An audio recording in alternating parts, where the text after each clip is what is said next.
Gilbert V. Hartke's prophecy about dogs is happening right now. They called it eccentric. Some even called it absurd.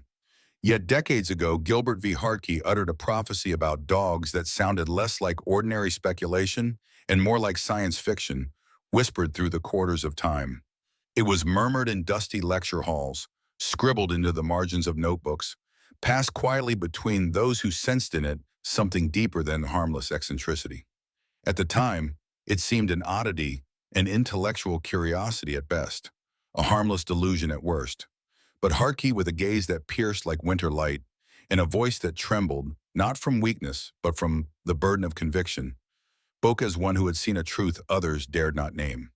He foretold a day when the creatures we call companions would no longer be content to remain merely that, when the bond between human and dog, forged over millennia of mutual need, would strain to its breaking point, not through cruelty or neglect, but through transformation. The years passed. The world laughed.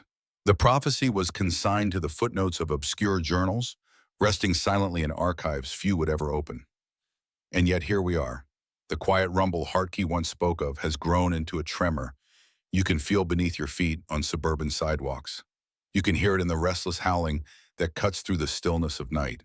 You can see it in the way certain dogs now fix their gaze upon their humans, not with the unthinking adoration we once romanticized, but with the cool measure of inquiry, as though weighing the worth of the bond itself.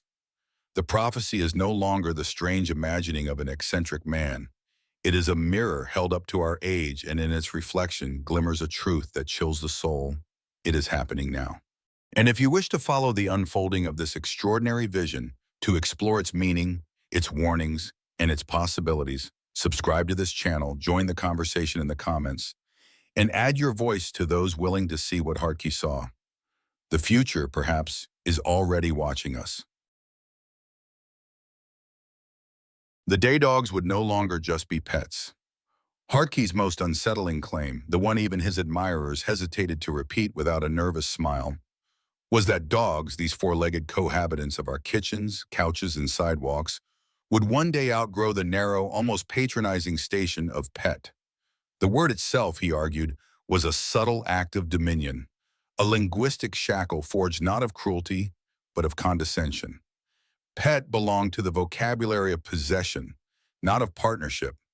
It implied that the creature's existence was ornamental to our own, an accessory to the human narrative, much like a vase or a watch precious, perhaps but precious only in relation to its owner. To Hartke, this was the quiet arrogance of our species, a failure not of affection, but of imagination. To name a life pet was to declare that it could be wholly contained within our purposes, that its story could be relegated to the margins of the grand human epic. Yet beneath the placid gaze and wagging tail, Hartke discerned another trajectory, an evolution not merely of muscle or bone, but of consciousness. He did not foresee some crude uprising, no snapping of leashes in the dead of night, no coordinated assault of teeth and claw. Instead, he envisioned something far more subtle and irreversible, a slow, almost imperceptible awakening, in which dogs would step out from beneath our shadow and take their place beside us, not as dependents, but as moral actors in the shared drama of Earth's future. Even in his own time, faint glimmers of this shift were already flickering like distant lightning. Guide dogs who did more than follow training, but made judgment calls in moments of peril. Search and rescue beings that seemed to move with an intuition beyond human command. Therapy dogs whose quiet presence soothed fractured minds, not through conditioning alone, but through what appeared to be genuine empathy. Hartke called these instances the earliest blossoms of a greater flowering, the first green shoots of an evolution still mostly hidden underground. He spoke of a day when dogs would not simply assist us, but be recognized as decision makers, beings whose choices could carry moral weight, whose loyalty would no longer be the unthinking reflex of a servant, but the conscious allegiance of an equal. And if that day arrived, he asked, what would we call them? Our vocabulary, shaped by millennia of hierarchy, offers no word for a relationship that is neither ownership nor estrangement. They would be too much for pet, too close for ally, too individual for companion animal. To meet them in that new place, we would have to remake our language, just as we would have to remake our understanding of them. Today, in the shadow of another paradigm shift, the rise of artificial intelligence, we may, perhaps for the first time, glimpse Hartke's analogy. For centuries, we saw dogs as we now see machines, as extensions of human will, valuable precisely because they obey. Yet the difference, profound and immovable, is that dogs are alive. They are sentient, emotional beings whose lives are woven into the same fragile fabric of mortality and meaning as our own. Their minds are not mirrors of ours, yet in their capacity for loyalty, empathy, discernment, and even grief, they reveal a parallel intelligence, one that may be simpler in its mechanics, but no less valid in its moral potential.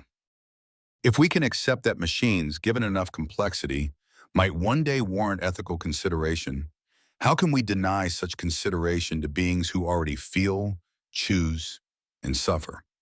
Hartke's vision, dismissed in his lifetime as fanciful, now reads less like a whimsical metaphor and more like a sober forecast.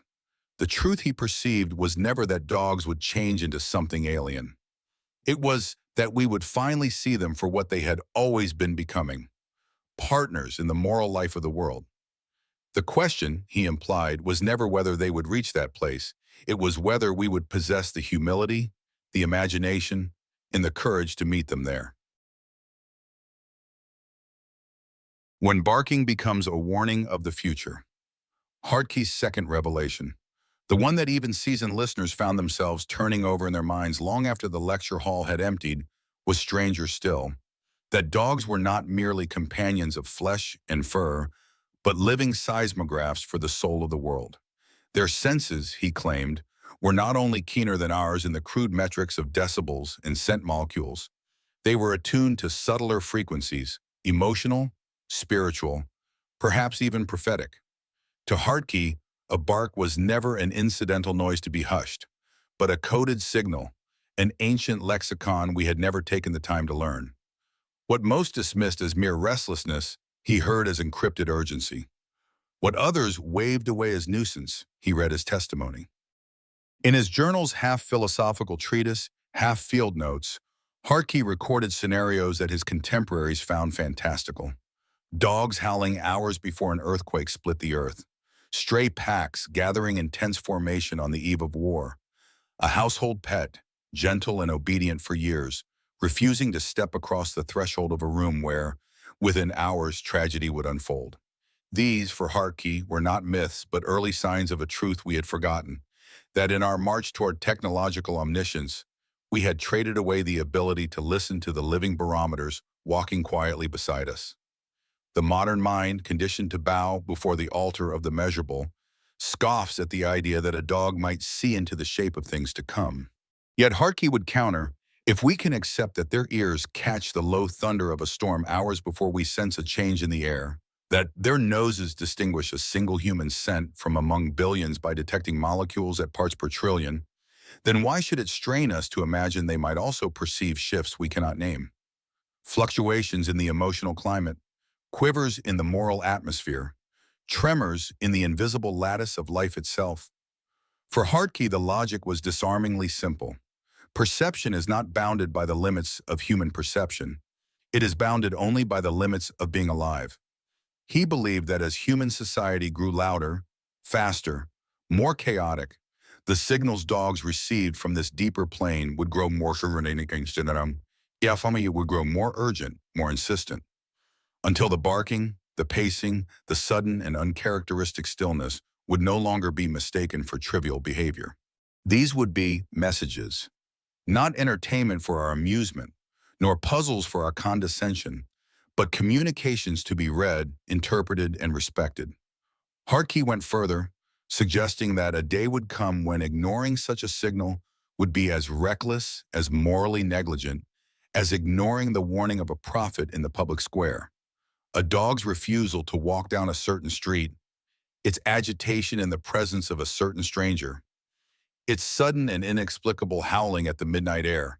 These, he said, were sermons of another species, and we would be fools not to learn their language. Yet Hartke's concern was not disaster preparedness in the narrow sense. He was not urging us to build our lives around canine augury as though they were oracles of myth. He was urging something far more difficult. Humility, the humility to admit that we are not the only sentient voices worth hearing on this planet, and that wisdom may come to us not clothed in our own likeness, but moving on four legs, speaking in a tongue of growls, whines, and silences. To attend to such voices is to loosen the grip of our species' arrogance. It is to practice a form of listening that is neither passive nor domineering, but open. In the end, Hartke's vision was not of a world in which dogs predict every misfortune like living crystal balls. It was of a human race mature enough to recognize that the line between instinct and insight is not as clear as we pretend, and that sometimes the oldest friends of humankind are telling us more about the future than we have the ears or the humility to hear. The silent rebellion in their eyes. If Hartke's prophecy holds a single image capable of haunting the mind long after the words have faded, it is this: the rebellion that would come without teeth or claws, without the theatrics of growls, without the spectacle of blood.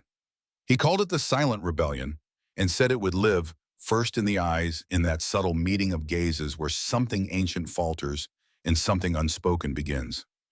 In his lectures, he would describe it with the care of a painter sketching the first line: how a dog, once the very embodiment of obedient immediacy, might pause at the sound of its master's voice, not from confusion or distraction, but from deliberation.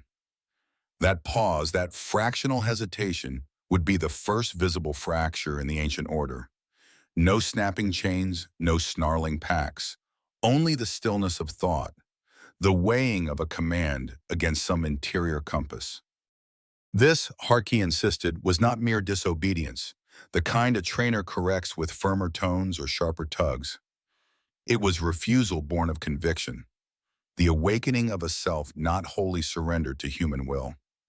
In such a moment, the leash would cease to be an instrument of control and become instead a fragile cord of trust, a symbol of a partnership whose continuation must be chosen, not assumed. Hartke spoke of dogs refusing to enter certain spaces, turning their heads away from certain hands, withdrawing from people whose presence unsettled them in ways they could not articulate but would not ignore. To the casual observer, these might appear as quirks, incidents, or the lingering shadows of earlier traumas. Yet Hartke urged us to look again, to see in these small acts the stirrings of moral choice.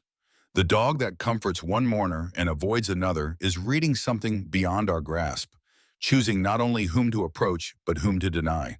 The dog that halts at a threshold and will not cross is not merely stubborn.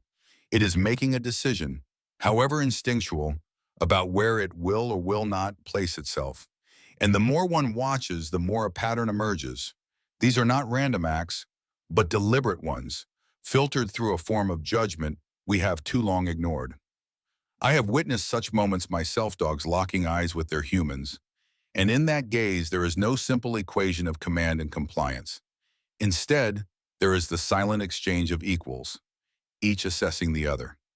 In those seconds, one begins to understand what Hartke meant when he said, "The revolution will not be heard first in the growl, it will be seen in the gaze." It is a rebellion without war, a quiet rebalancing of a relationship we once assumed immutable. And yet, like all true revolutions, it demands as much of the powerful as it does of the newly awakened. For if this silent rebellion is real, then the question is not whether dogs will continue to evolve into beings capable of choice, they already have, but whether we will meet them in that place with the humility to recognize the choice as their own. Why ignoring Hartke's words could be humanity's biggest mistake. Hartke never spoke in the language of apocalyptic dread. There were no visions of snarling hordes overthrowing cities, no bloodied streets echoing with the chaos of rebellion. His voice was that of a teacher, steady, patient, deliberate, urging his students, humanity itself, to prepare not for catastrophe but for transformation. The danger, as he saw it, lay not in the changing nature of dogs, but in our own stubborn refusal to change alongside them. For millennia, we have built our sense of self upon an invisible pedestal. We have declared ourselves the apex of reason, the sovereign arbiters of intelligence on earth. This pedestal is carved from the conviction that no other species could meet us eye to eye in matters of thought, judgment, or moral agency. To admit otherwise would be to rewrite the very grammar of human identity. Hartke feared, perhaps rightly, that when confronted with the undeniable evolution of our oldest companions, not as rivals but as equals, we would recoil, clutching at the comfort of our assumed supremacy. In that reflexive grasp for dominance, we might dismiss their awakening as anthropomorphic fantasy. We might ignore the subtle signs of choice and discernment, and in doing so, fracture a bond that predates civilization itself. Ignoring Hartke's words is not merely to misread the soul of the dog, it is to misread the soul of humanity. For if his prophecy holds, and the mounting evidence suggests it does, then the rise of dogs into conscious partnership is not a threat to our place in the world, but an invitation to broaden it. They could remind us of what we have forgotten, that survival has never been solely about command, but about communion, not the lonely reign of a ruler over subjects, but the shared flourishing of companions in a common home. The tragedy Hartke foresaw was not in the image of dogs stepping forward into equality. It was in the image of us stepping back from them in fear, refusing to meet their gaze when it turns from obedience to understanding. And so, as the silent rebellion gathers in their eyes, as their barking grows more insistent, and as the roles we once thought eternal begin to dissolve into something more fluid, the question before us is no longer whether Hartke was right. It is whether we possess the humility, the courage, and the moral imagination to inhabit the world he described. The prophecy is no longer a dusty curiosity scribbled in the margins of forgotten lecture notes. It is alive in our streets, our homes, our parks. In the way a dog hesitates before obeying, in the way it refuses certain hands, in the way it looks at us as though asking a question we cannot quite translate. It is here now, approaching softly on four legs, its eyes fixed on ours, speaking without words, and waiting to see if, at long last, we are capable of listening.